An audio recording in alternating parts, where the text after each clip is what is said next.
Hi, everybody. Hope you're doing well. Welcome to Partners and Passports. For those of you, I should say, that are just joining us.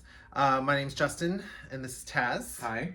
And we are the owners of Partners and Passports, and this is our ship review of Jewel of the Seas and our trip recently that we made to San Juan and some of the southern Caribbean islands.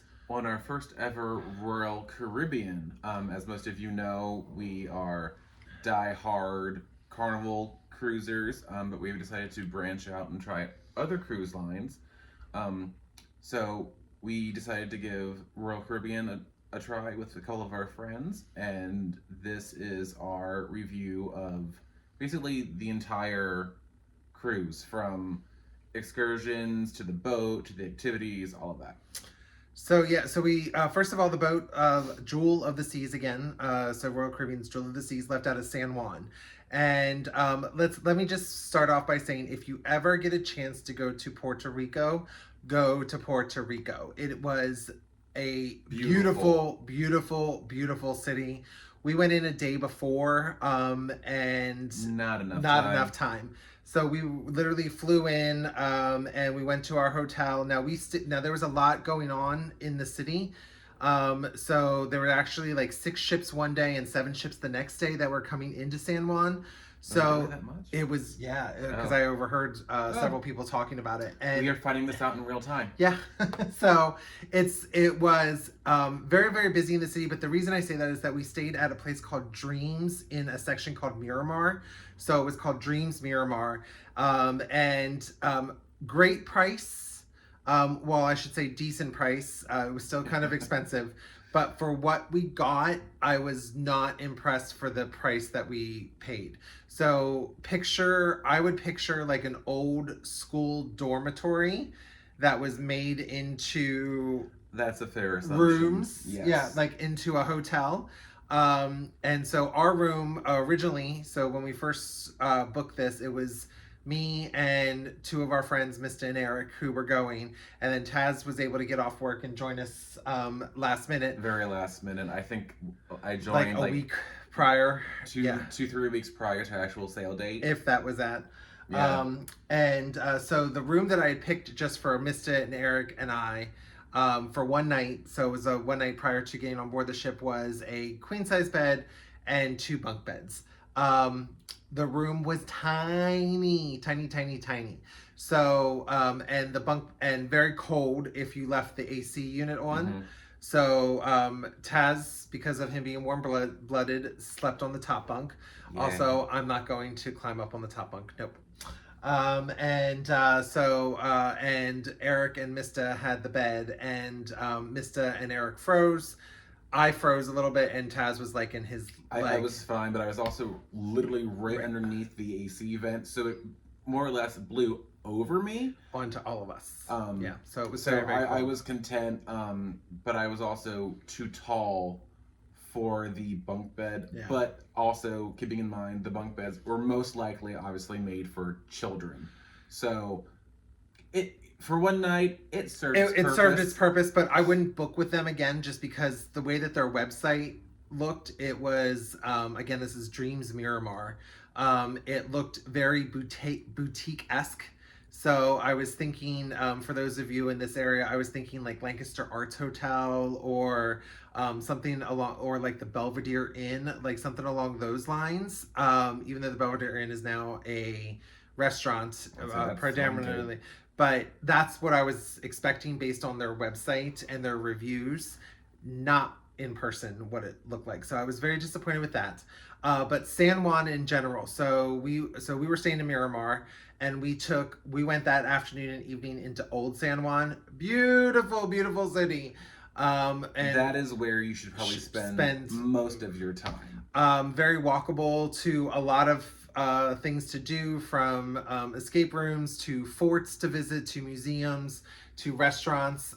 Just Old San Juan itself was absolutely beautiful. Yep. And depending on the port, like, so we were not going out of Old San Juan. There's a port in Old San Juan, and then there is a port on the other side by one of the forts, and then there's a port where we went out of, which is escaping by the old airport. Pan American was the name. Pier 1 and 2? 2, I think it was. So we were with Virgin in Pan American. So that it was just really interesting to see the difference in how they could like handle all of the ships. But Old San Juan, definitely, we have to go back. We were able to have dinner, and you may have seen some posts about this, but we were able to have not dinner but drinks at the birthplace of the pina colada, which was good flavor wise. It was really, really good. But it was more of a drink versus the frozen slushy-esque daiquiri that us Americans enjoy. It was more heavy on the coconut and the pineapple aspect of it, and it wasn't as icy. Which I mean, it was still still delicious. It's just not what we were expecting. It's just not what you're thinking of when you think of a pina colada. It's not Americanized. Yeah. So please keep that in mind if you do decide to try it out. I don't know if Americanized would be like the best terminology, because let's see, Puerto Rico is part of America. True, but it's just a different style of the drink than what we're used to. So that's really great. The next day, we were able to do one of their streets, which had a lot of artwork on it, and murals, which was one of my favorites, and Mista and Eric's favorite. Taz, not so much. I was just there. Yeah. I was along for the ride. It's fine. So, but the main thing is that we didn't have a check-in time until 4:30. So we were just gonna like walk around and enjoy the city a little bit more. But then it started to really pour down rain. So we ended up going to the port early, and so we arrived at the port at 12 o'clock or 12 or 12:30. Somewhere between there. Yeah. And our check-in time wasn't until 4:30. Literally, by the time we dropped off our luggage, went through security, went through the check-in with everything for them to take our picture, and on the ship within 15 minutes. Easily. Like, maybe not even 15 minutes. That was like one of the fastest check-in periods that we've ever experienced.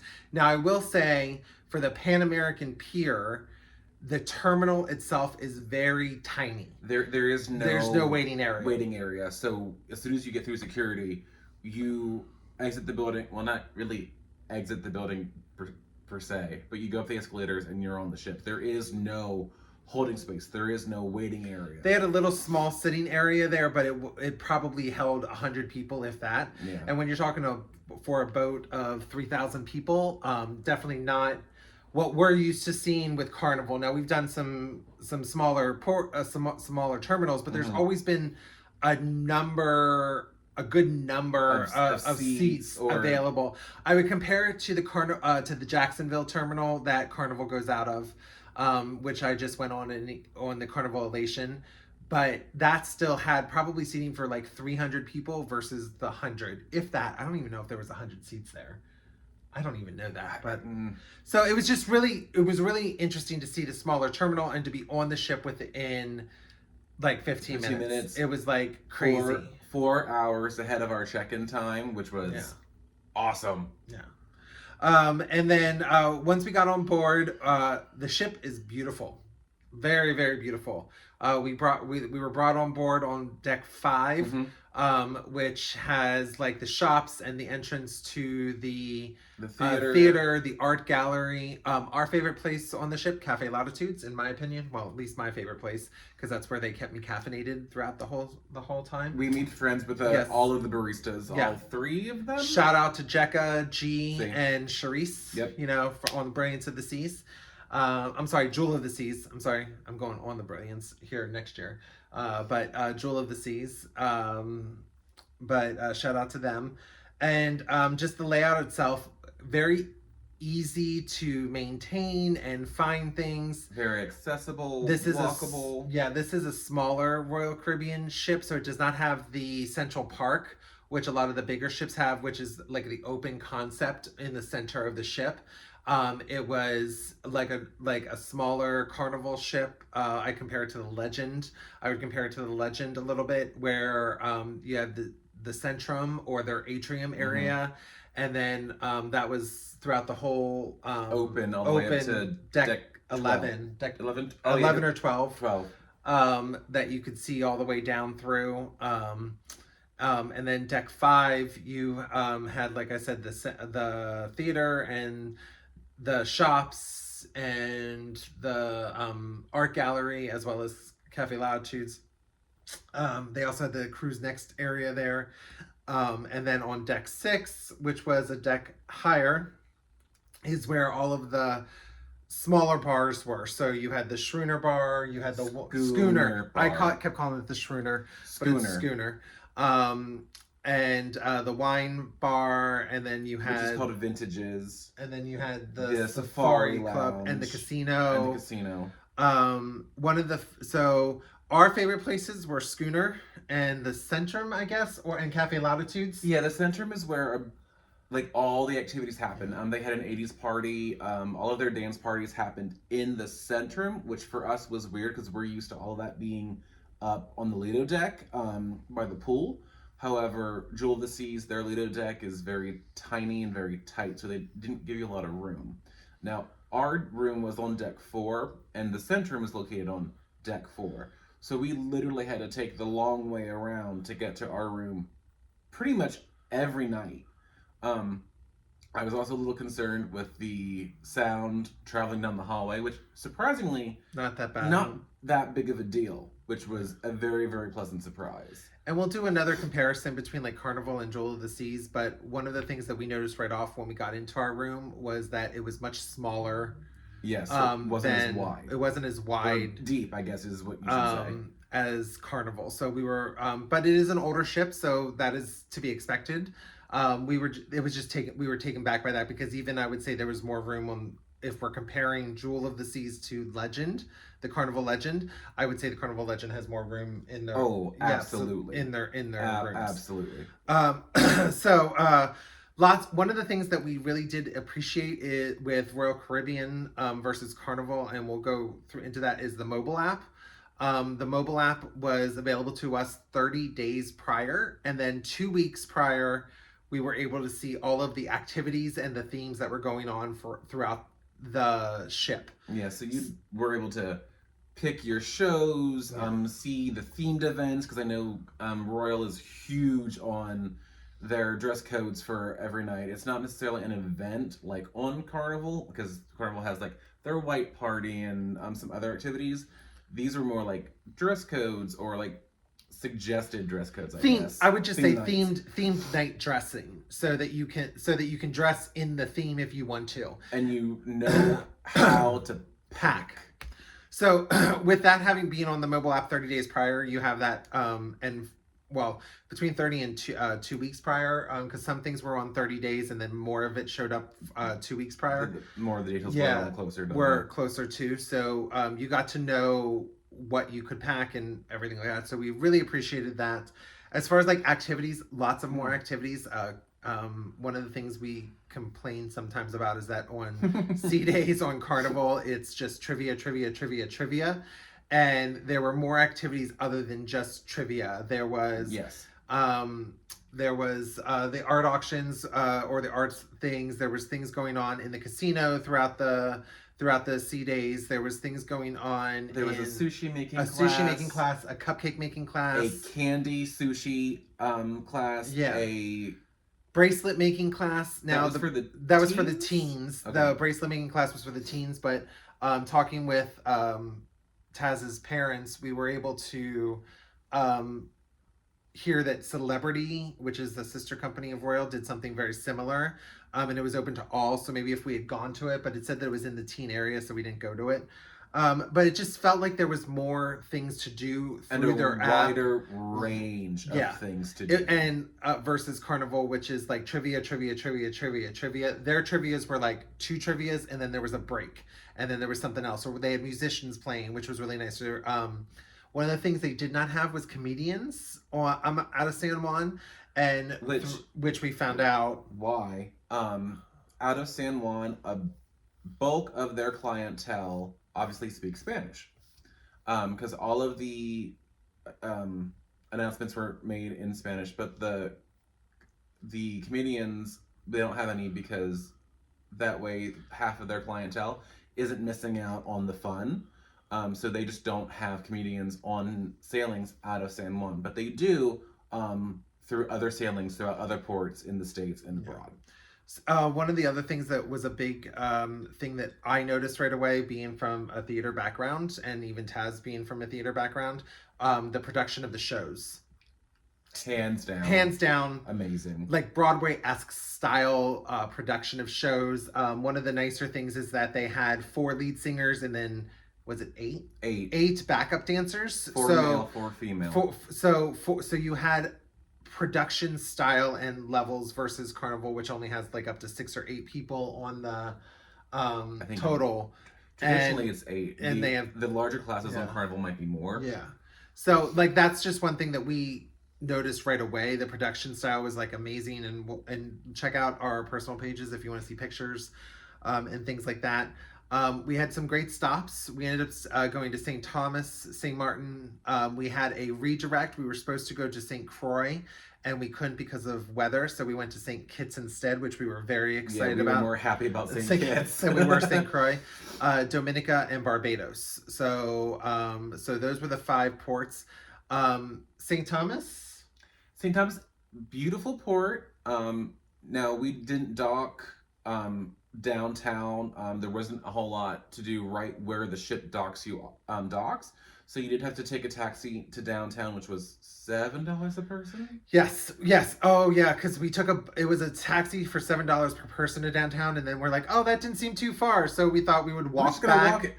Don't do it. Take the taxi. Don't do it. Take the taxi. Yeah. But downtown had Fort Collins. There was a bunch of restaurants, your touristy shops, but that's where you want to go if you're just getting off to walk around and just walk the streets. Yeah. And then, so St. Thomas was really nice. Now, we didn't do an excursion in St. Thomas. We just took the taxi, like we said. So, and then St. Martin, we were at back in October, and we ended up being able to dock in the same location again. And this time we took a water taxi from the dock over to the downtown area of Phillipsburg, which was really nice. We got to go to our cheese place, which was fantastic. New Amsterdam Cheese Shop. Shout out to them. Shout out to them. We go back to them every time because they have great cheese and some great liquor and snacks and goodies. But the downtown's very walkable, lots of shops, and there's also a public beach there, also in Phillipsburg, so you were able to go right to the beach.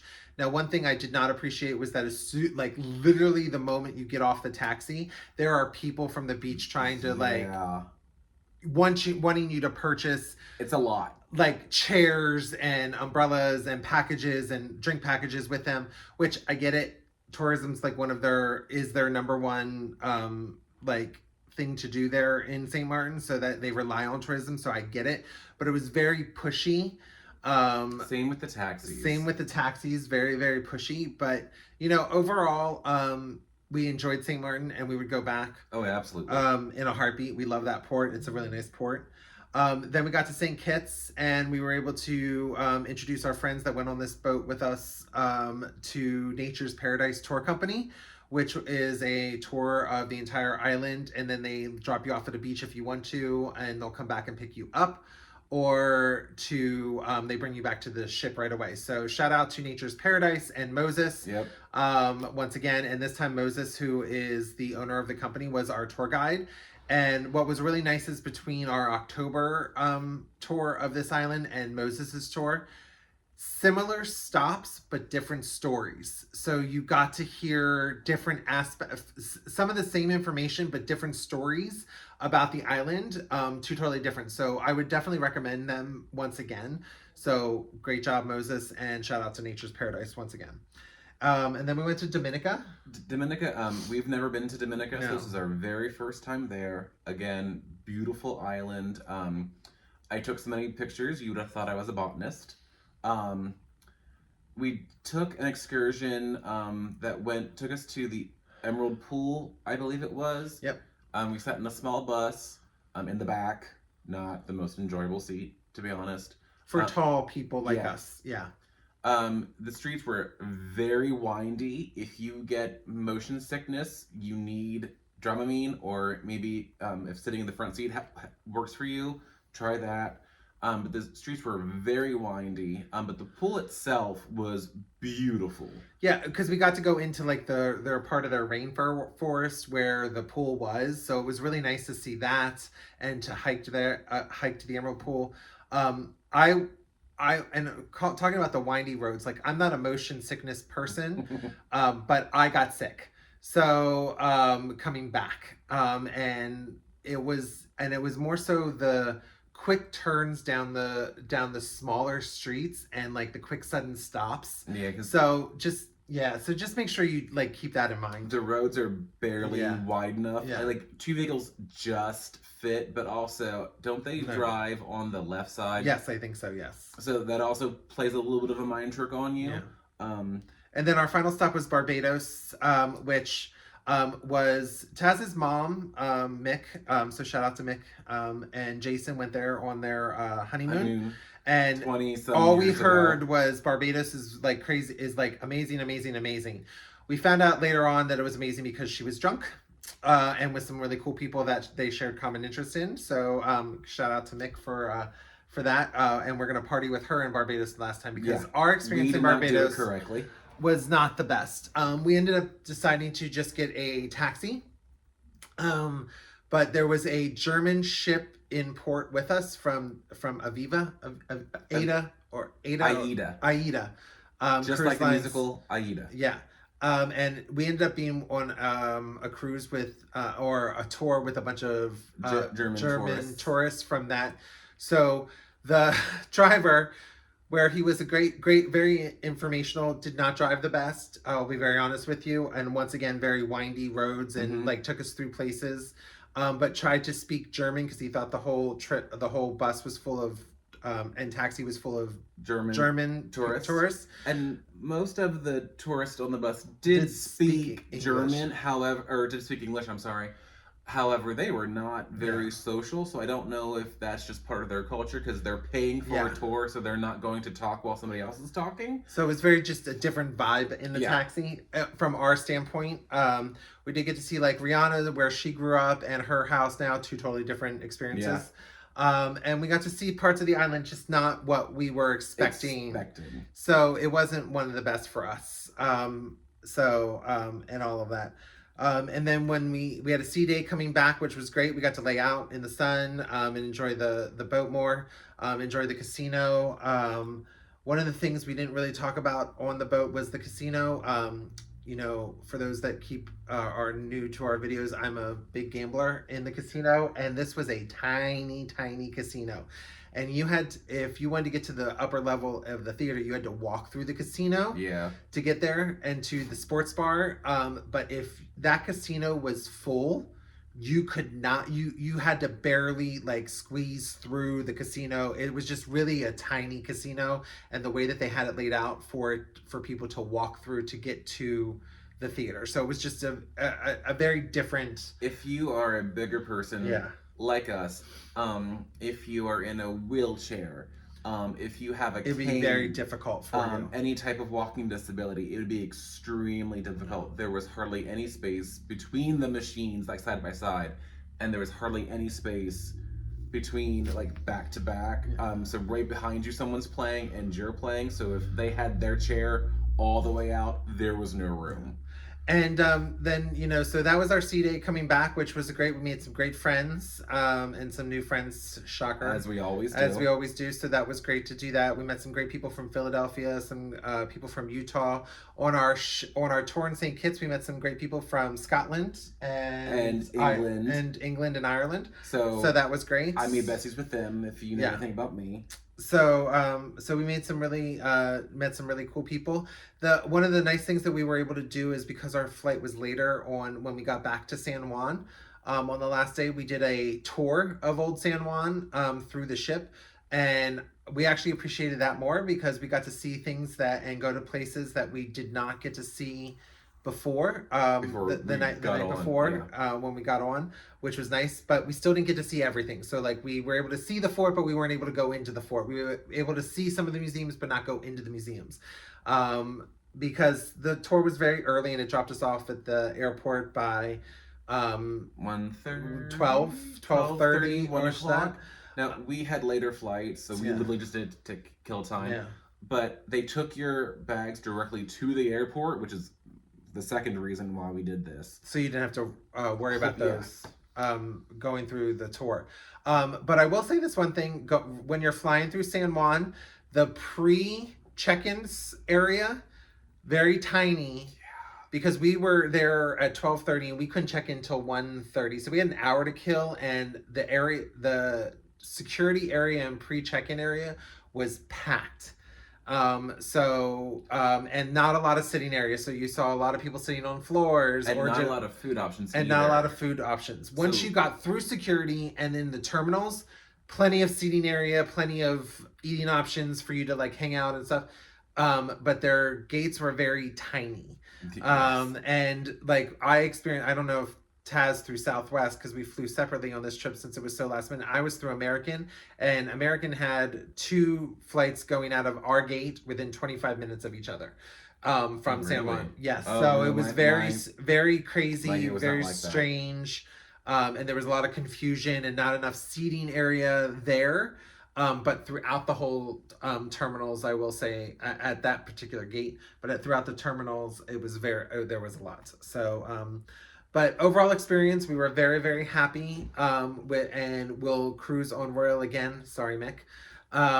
And we are going to start trying to do some other cruises. I know I have a Princess, and there might be a Norwegian that I go on, and then we're trying to do another one on Viking towards this year. Hopefully, fingers crossed. Hopefully, fingers crossed. So, but overall experience, we really Yes. enjoyed Royal, and we were really shocked and pleased with the differences between them. But come back to our next video where we talk about more of the differences, and we'll go from there. All right, thanks. Bye. Bye.